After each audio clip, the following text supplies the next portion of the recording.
आज मैं सुबह सुबह पढ़ रहा था 10 नामापराध और फिर उसके बाद 32 सेवा अपराध। 32 सेवा अपराधों में एक अपराध पता है क्या है?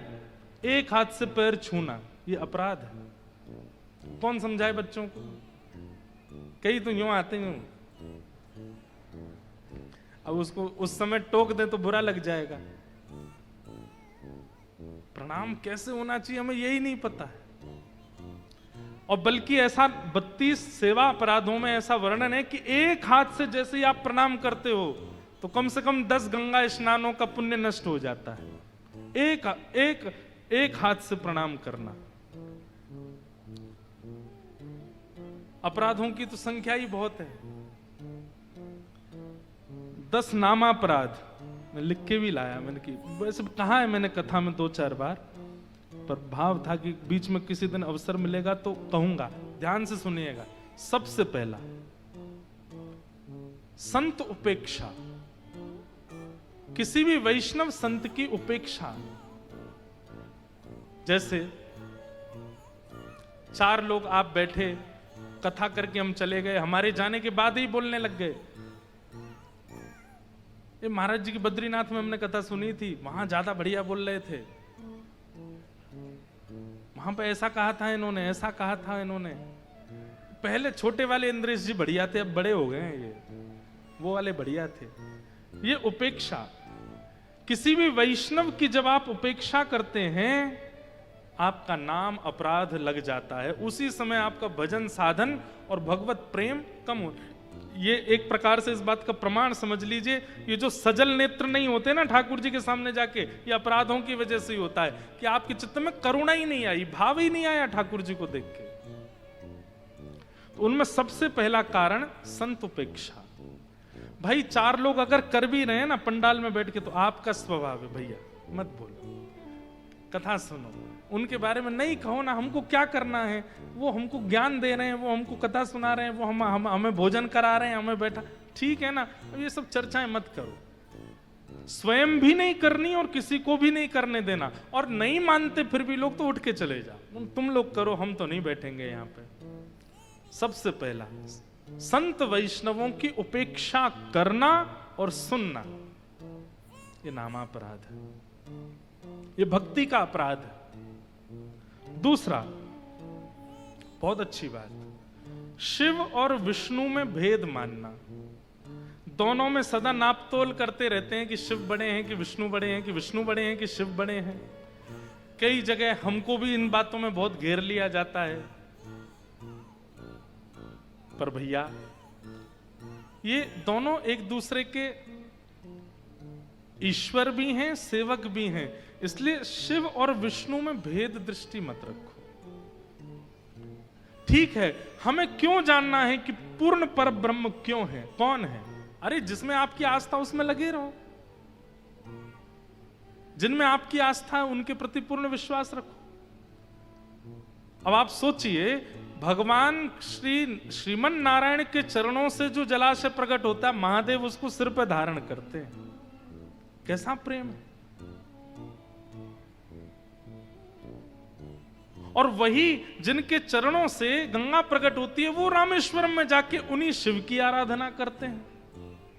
ये एक दूसरे के आराधक हैं, ये एक दूसरे के सेवक हैं, ये एक दूसरे के प्रेमी हैं, इसलिए इनमें भेद दृष्टि ना करना, इससे भी अपराध लगता है, भक्ति अपराध, नामापराध। तीसरा अपराध,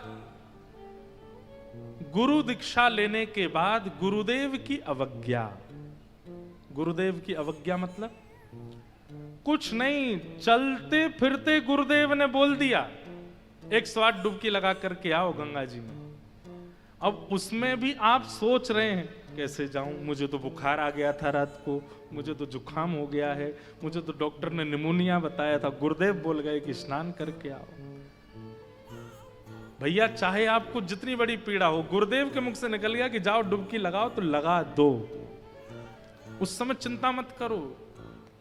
गुरुदेव की अवज्ञा से भी भाव नष्ट होते हैं, अपराध लगता है। हमने तो सामान्य बात कही, पर गुरुदेव कोई बड़ी से बड़ी आज्ञा भी दे दें और उसमें आपको करोड़ों का मुनाफा हो रहा हो, उसको त्यागने में दूसरी बार सोचिएगा नहीं। गुरुदेव ने मना किया है तो ये चीज नहीं करनी। और गुरुदेव अगर कह रहे हैं कि खाई में कूद जाओ, पता है हाथ पांव टूटेंगे लेकिन फिर भी कूद ही जाओ। गुरुदेव कह रहे हैं सामर्थ्य देंगे, ये संभालेंगे। मैं एक बात कथा में कहता हूं, गुरु आज्ञा नहीं देते, गुरु सामर्थ्य देते। समझ रहे हैं बात को? गुरु ने कहा 108 डुबकी लगाओ, ये आज्ञा नहीं दी उन्होंने सामर्थ्य दी है कि आप 108 लगा लोगे। और हमारी मानो तो गिरिराज जी की दंडवती अपने मन से शुरू मत करना, किसी संत महापुरुष की आज्ञा ले लो। आप कह दो तो करेंगे, क्योंकि वो कहेंगे तो आज्ञा नहीं होगी, सामर्थ्य होगी। लगाया हो गया। किसी को पहाड़ों से बहुत डर लगता है, बद्रीनाथ जाने में घबराहट होती है, केदारनाथ जाने में डर लगता है, एक बार अपने गुरुदेव की आज्ञा का प्रतीक्षा, वो आज्ञा कर दें, उसके बाद निर्भीक होकर चले जाओ, क्योंकि गुरु सामर्थ्य देता है, गुरु अवज्ञा नहीं। ये तीसरा नाम अपराध है। चौथा नाम अपराध क्या है? शास्त्रों की निंदा करना, शास्त्रों में मतभेद मानना। सबकी मानिए। शिव महापुराण क्या कहता है, देवी भागवत क्या कहती हैं, भगवत गीता में क्या लिखा, सबकी मानिए, पर करिए वो जो आपके चित्त को स्पष्ट रूप से कहते। जैसे भागवत जी कह रही हैं कि ऐसा करना चाहिए, लेकिन कहीं कहीं भेद आ जाता है कि देवी भागवत में तो ऐसा लिखा है, तो क्या करना चाहिए? दोनों पक्ष उचित हैं, आपके हृदय को जो उचित लगता हो करो, शास्त्रों की बात मानो, पर भागवत जी की मानते हैं, किसी अन्य की अवहेलना मत करो, निंदा मत करो। ये भी एक अपराध है, नामा अपराध। बंधु, ये सारे वो अपराध हैं जिनसे भजन घटता है, जिनसे भक्ति घटती है, जिनसे भाव घटता है। जैसे हमारे वृंदावन की कई परंपराओं में एकादशी नहीं होती, लेकिन इसका मतलब यह नहीं है कि एकादशी की महिमा नहीं है। उनको भी चाहिए, उन संप्रदायों को भी चाहिए कि एकादशी करने वालों का सम्मान करें, और एकादशी करने वालों को भी चाहिए कि जो एकादशी नहीं करते उनकी अवज्ञा ना करें। क्योंकि कई लोग तो इन्हीं चीजों में रहते हैं, हाँ हमारे यहाँ तो ऐसा होता है, हमारे यहाँ तो ऐसा होता है। अरे तुम एकादशी नहीं करते, अरे राम राम राम, ये तो बहुत गलत है, अरे ये तो पाप है। ऐसा नहीं।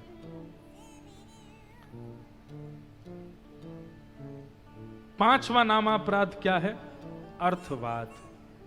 अर्थवाद का मतलब क्या होता है? अर्थवाद का मतलब होता है, हमने गंगा जी की महिमा बताई मंच से, और आप क्या सोचने लगे, ऐसी कोई महिमा है नहीं, अपने आप ही बोल रहे हैं। हमने माता पिता गुरु की महिमा बताई, और आप क्या कहने लगे, ये तो बस ऐसे ही बढ़ा चढ़ा के हमारे यहाँ भारत में नियम है बोलना है, भाई गुरु ऐसे हैं, माता पिता ऐसे हैं। कोई नहीं, हम तो रोज अपने माता पिता को देखते, इतने कोई महान भी नहीं है वो। ये अर्थवाद। किसी वैष्णव के मुख से, किसी महापुरुष के मुख से जब आपने किसी शास्त्रीय बात को सुना, तो उसके प्रति निष्ठा ना रख के, बल्कि ऐसी भावना रखना, ये तो बड़ा चढ़ा के बोल रहे हैं, ये अपराध है।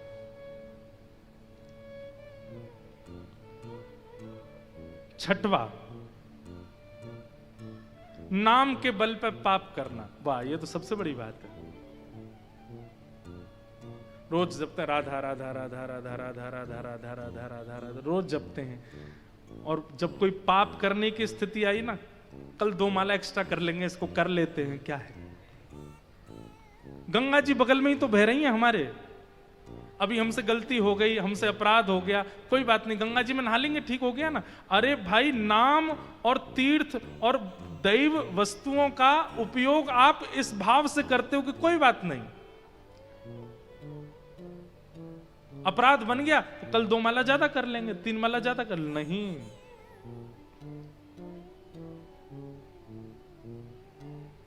नाम के बल पे पाप नहीं।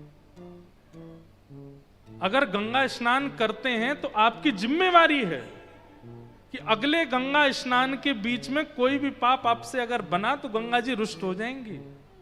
नहीं बने, इस संकल्प के साथ जाओ।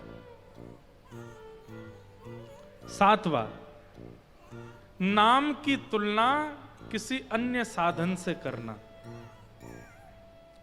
भगवान के नाम की तुलना किसी अन्य साधन से करना।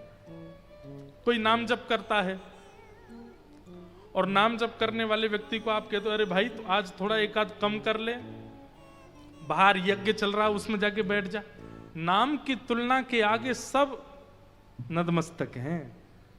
नामी व्यक्ति अगर नाम का आश्रय लेकर के बैठा है तो उस समय अन्यों को नाम से बड़ा मत बता। भगवान नाम सबसे बड़ा है।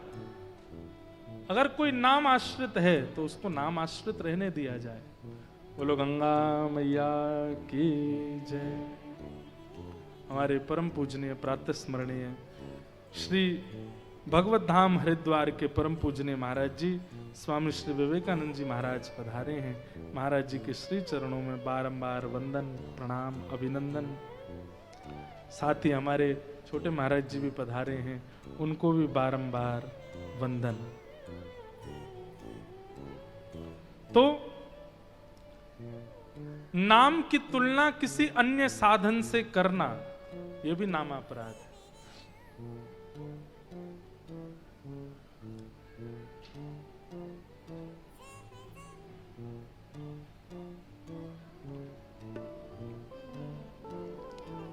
श्रीमन्नारायण नारायण नारायण श्रीमन्नारायण नारायण नारायण श्रीमन्नारायण नारायण नारायण श्रीमन्नारायण नारायण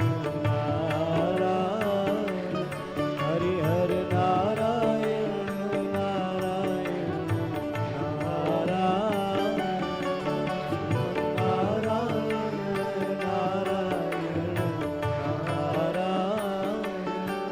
श्रीमन्नारायण नारायण नारायण श्रीमन्नारायण नारायण नारायण।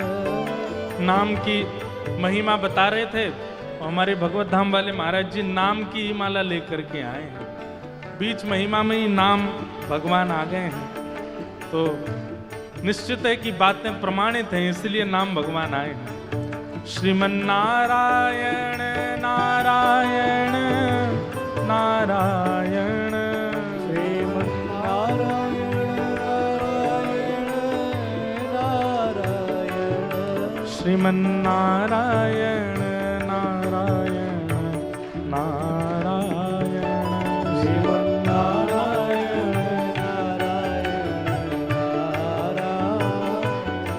श्रीमन्नारायण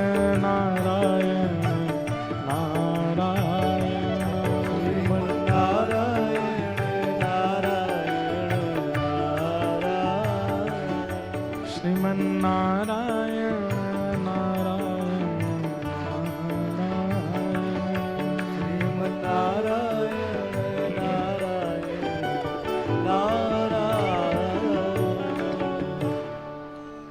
नाम की तुलना किसी अन्य साधन से करना।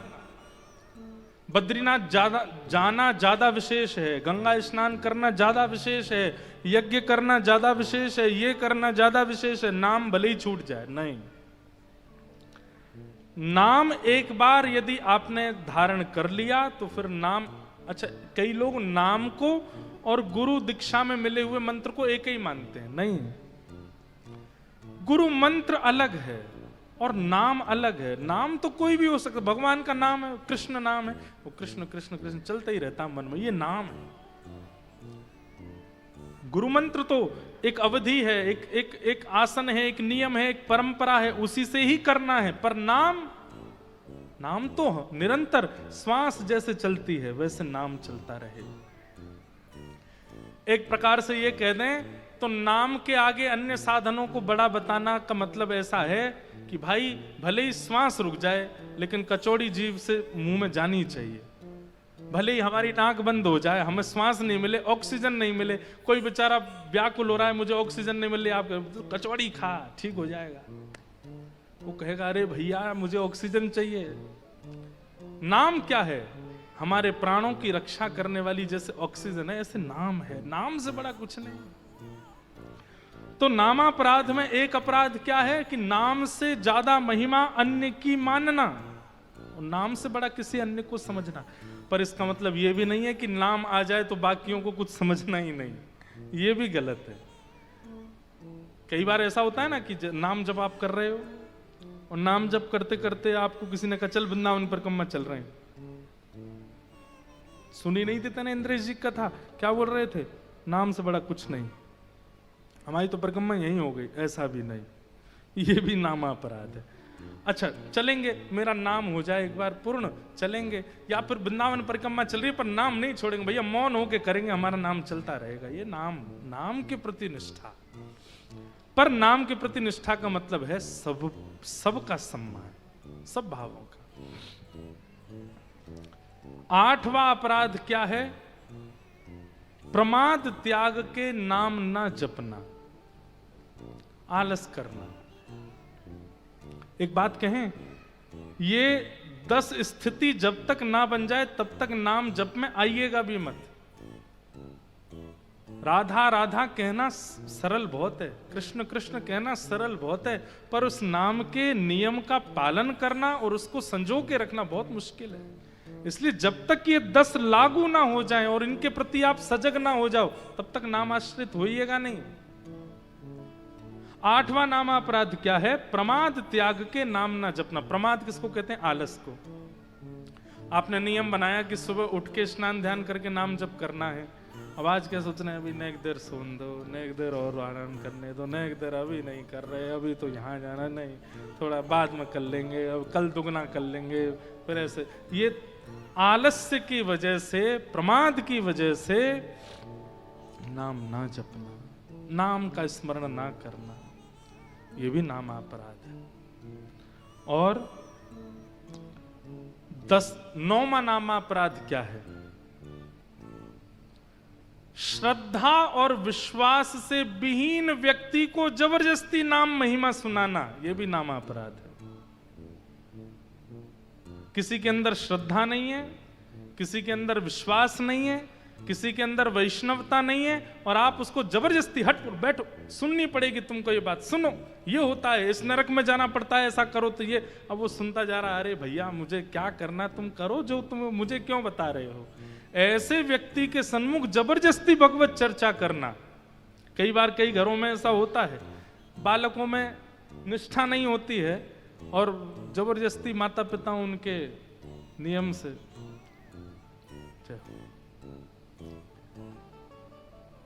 निष्ठा नहीं होती।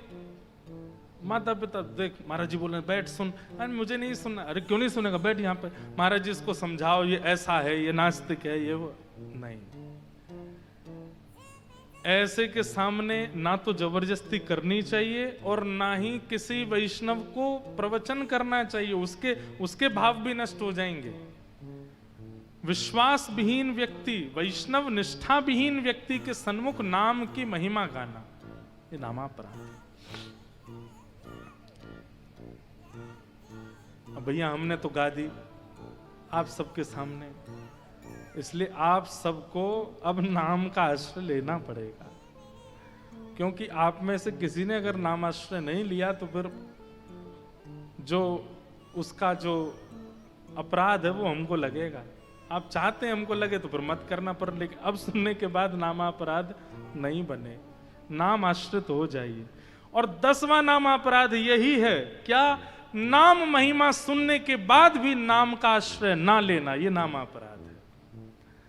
नाम महिमा सुन ली, नाम के बारे में इतना सुन लिया, भगवान नाम की इतनी महिमा जानने के बाद भी उनका आश्रय ना लेना, ये नामापराध है।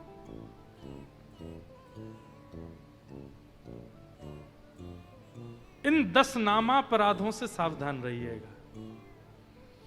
और हम अपनी तरफ से आपको बोल रहे हैं ये बात कि जब तक ये 10 लागू ना हो जाएं, जब तक ये 10 एक्टिव ना हो जाएं और आप इन 10 के प्रति सजग ना हो, ये स्वयं श्री सूत जी महाराज इन नामापराधों का वर्णन करते हैं। जब तक इनके प्रति सजग ना हो जाओ तब तक नाम आश्रित मत होइए। जब आपके मन में ये भावना आ जाए कि चाहे दुनिया उथल पुथल हो जाए, चाहे जीवन में कैसी भी स्थिति आ जाए, चाहे मेरा नाम एक बार मेरे जीवन में आ गया तो वो नाम छूटेगा नहीं, मैं उसे छोड़ूंगा नहीं, इस विश्वास को जब आप जीवन में धारण कर लो तभी नाम आश्रित होइएगा, उससे पहले नहीं। उसी नाम के बाद आश्रित होइएगा। तो 10 प्रकार के नामापराध हैं। तो बात ऐसी है कि भक्ति तो सबके जीवन में है, पर ज्ञान और वैराग्य नहीं है। इसलिए बंधुओं, जीवन में ज्ञान किस रूप में होना चाहिए, ज्ञान का रूप क्या होना चाहिए, क्या गलत है और क्या सही है, इतना बोध होना ये ज्ञान है। और वैराग्य इस भाव का होना चाहिए, भाई सब स्वार्थ के हैं जीवन में, चाहे जो हो। हम आपके घर आएंगे तो आप दोनों को, आपकी युगल जोड़ी को हम आशीष ही देंगे, आपके बच्चों को हम प्रिय ही बोलेंगे, पर मंच से हम बोल सकते हैं सब स्वार्थी हैं, चाहे दुनिया में जो हो, बिना स्वार्थ के आपके पास कोई नहीं है। और इसका सबसे बड़ा प्रमाणित कथा गजेंद्र की कथा है। गजेंद्र मोक्ष की कथा सुनिए। एक गजराज, त्रिकूट पर्वत का स्वामी, उसकी असंख्य पत्नियां थीं और असंख्य बच्चे थे, और पूरे दिन उसका केवल एक ही काम था, इतनी संपत्ति इकट्ठा करना, इतना नाम यश वैभव इकट्ठा करना कि बच्चों को, पत्नियों को कोई संकट ना आवे। ये लोग सदा इस बात को याद रखें कि हमारे पति ने हमारे लिए कुछ छोड़ा, कमी नहीं छोड़ी। गजेंद्र पूरे दिन इन्हीं भावों में लगा रहता था, कभी किसी पत्नी को कष्ट ना हो, किसी बच्चे को कष्ट ना हो, इसी में लगा रहता था। एक बात बोलें, अभी बोलते बोलते मन में आया, ठाकुर जी ऐसे नहीं है, इसलिए कई बार साधकों को भी कष्ट हो जाता है, क्योंकि ठाकुर जी जानते हैं भाई संसार में सब स्वार्थी, इसलिए कई बार बड़े बड़े महापुरुषों को भी रोग हो जाते हैं। कई लोग सोचते हैं ये तो भगवान का भजन करते हैं, फिर भी इनको रोग लगा दिया भगवान ने, क्योंकि भगवान हमारे आपकी तरह नहीं है ना। ठाकुर जी जानते हैं कि संसार में सब स्वार्थी हैं, इसलिए बीच बीच में डेकाडोन देते रहो सबको सबको संकट देते रहते हैं ठाकुर जी, ताकि बैलेंस बना रहे। तो गजेंद्र की एक ही चिंता रहती थी कि मेरे परिवार में बच्चे, पत्नी कभी ये ना कह दें कि आपने हमारे लिए ये नहीं किया, सारी व्यवस्थाएं कर दी। पत्नी कहती थी हम तो धन्य भाग, हमारे ऐसे पति हमको मिले। बच्चे कहते हैं हमारे पिता जैसा पिता नहीं हो सकता। बस इतनी प्रशंसा सुन के गजेंद्र रोने लगता था, कितना प्रेम करते हैं मुझसे, कितने मेरे हैं ये लोग। और एक दिन स्नान कर रहा था, एक बात तो है बंधु, जिसको आपने अपना अति प्रिय मान लिया हो कभी संसार में, ठाकुर जी भी फिर कमर कस के दिखवा देते हैं एक दिन, देख कितना प्रिय है ये, देख ले। इसलिए सूरदास जी कहते हैं बिन गोपाल को नहीं अपनो। चाहे आप इस वक्त आप अपनी पत्नी के बगल में बैठे हो, बच्चों के संग बैठे हो, फिर भी हम आपको आज्ञा दे करके मंच से कह रहे हैं कि ठाकुर जी से ज्यादा आपका सगा कोई नहीं है, सब स्वार्थी। और समय आया, एक दिन गजेंद्र अपने पूरे परिवार के साथ स्नान कर रहा था, तभी ग्राह ने आकर के उसका पैर पकड़ लिया। पहले तो गजेंद्र को लगा कि जल का जीव है, छोड़ देगा थोड़ी देर में, लेकिन थोड़ी देर में भी जब नहीं छोड़ा, पत्नी से बोला मुझे लगता है किसी जल के जीव ने मेरा पैर पकड़ लिया, तुम थोड़ा सूंड से सूंड मिला के निकालना मुझको। अरे कैसे पकड़ लिया? सारी पत्नियां लग गईं। गजेंद्र बोला अरे इतनी की आवश्यकता नहीं है, एक दो निकाल दो। नहीं नहीं नहीं, हमारे स्वामी को कष्ट हो रहा है, हम तो सब लगेंगे। सारी पत्नियां सूंड से सूंड और पूंछ मिला करके एक संग खींच रही हैं। बच्चे भी लग गए, लेकिन गजेंद्र बाहर नहीं आया। 3 दिन बीत गए, 4 दिन बीत गए, 5 दिन, बच्चे बेचारे भूखे प्यासे धीरे धीरे छोड़ के जाने लगे। गजेंद्र को लगा बच्चे हैं, छोटे हैं, भूखे हैं, बेचारे चले गए, लेकिन मुझे तो निकलना है यहां से।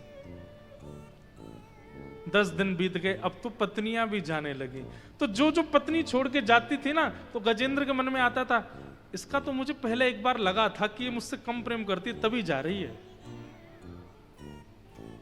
दूसरी पत्नी गई, इसका तो मुझे नहीं लगा था, पर ये भी जा रही है। ओ, इसका छोटा बेटा है ना, बच्चा है, उसकी चिंता के कारण जा रही होगी।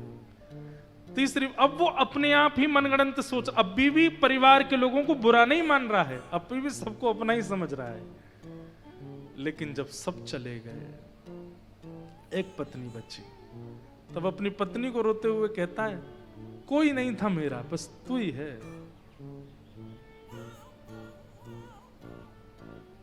तुम ही मेरी हो, मैंने इतना सब कुछ इन सब के लिए किया, सब छोड़ के चले गए। आज मुझे ये बात बताने के लिए ठाकुर जी ने ये लीला की है कि मुझे असली प्रेमी पता चले। आज से तू ही मेरी रानी, मैं तेरा राजा हूं, हम दोनों, मैं बस निकल आऊं यहां से बाहर, मैं और तू ही राज करेंगे, इन सबको घर से निकाल दूंगा, और तेरे बच्चे और मैं, हम ही रहेंगे बस। 2-3 दिन बाद उसकी सूंड भी ढीली हो गई। गजेंद्र बोला, देवी क्या हुआ? कुछ खाया नहीं, 25 दिन हो गए, अब आप तो यहां से निकल नहीं पा रहे हैं, बच्चे भी भूखे प्यासे हैं, मैं कब तक रुकूं यहां? अगले जन्म में फिर मुलाकात होगी, चलते हैं। जब अंतिम पत्नी ने अपनी सूंड हटाई, महाराज वो ग्राह का पैर पकड़ना वो पीड़ादायी नहीं हो रहा था, जिनको अपना माना उनका छोड़ कर जाना इतना पीड़ादायी हो रहा था। गजेंद्र कहता, ऐसी वास्तविकता से भगवान किसी को अवगत मत कराना संसार में, नहीं तो ये संसार के लोग जी नहीं पाएंगे। ऐसा सत्य किसी को मत दिखाना, नाथ मेरी प्रार्थना है आपसे, जो आपने मुझे दिखाया है, क्योंकि संसार के लोग गंगा जी में डूब डूब के मर जाएंगे जब उनको पता चलेगा कि असली लोग हैं कैसे। अपनी स्तुति में कहता है गजेंद्र इस बात को कि इन संसार के लोगों को मत दिखाना ये दृश्य जो मुझे दिखाया है। तब गजेंद्र अंत में सोचता है, मैंने जिनको जीवन भर कभी प्रायोरिटी नहीं दी, अब केवल वही है। और कमल हाथ में लेकर के जब गजेंद्र स्तुति गाता है, गजेंद्र मोक्ष पूरी स्तुति गाते हुए अंत में कहता, नारायण खिल गुरो भगवन नमस्ते। गरुण पर बैठ करके शंख चक्र गदा पद्मधारी चतुर्भुज रूप धारण करके भगवान गजेंद्र की रक्षा करने के लिए आते हैं। अपने सुदर्शन चक्र से ग्राह का सिर धड़ से अलग करके गजेंद्र की रक्षा कर लेते हैं। पूर्व जन्म में रचना की थी गजेंद्र ने इस स्तुति की, जिस स्तुति को गजेंद्र गाता है, भगवान ने उसको याद दिलाया और बता दिया गजेंद्र को कि एकमात्र सांचे हम ही हैं तुम्हारे, और कोई नहीं है इस संसार में। इसलिए भैया बहुत ध्यान से सुनिए, बहुत ज्यादा वैराग्य मत हो जाना अभी, हाँ, लेकिन ये वैराग्य प्रकट रूप में मत करना कि बच्चे को कहो चल दूर बैठ मुझसे, स्वार्थी है तू। पत्नी से कहो देख सुन रही महाराज जी क्या बोल रहे हैं, तू दूर हो जा, ऐसा नहीं। पर चित्त में ये बात रखो कि ये भी स्वार्थी है, ये भी स्वार्थी है, पत्नी भी रखे, ये भी स्वार्थी है, वो भी स्वार्थी है, सब स्वार्थ। मेरे अपने केवल राधा रमण है और कोई नहीं, मेरे अपने केवल गिरधर लाल हैं और कोई नहीं है।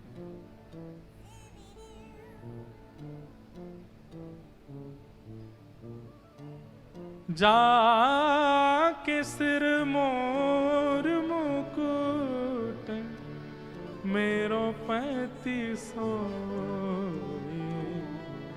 मेरे तो गिरधर गोपाल दूसरो न कोई। मीराबाई कह गई थी सालों पहले, मेरे केवल गोपाल जी और कोई नहीं।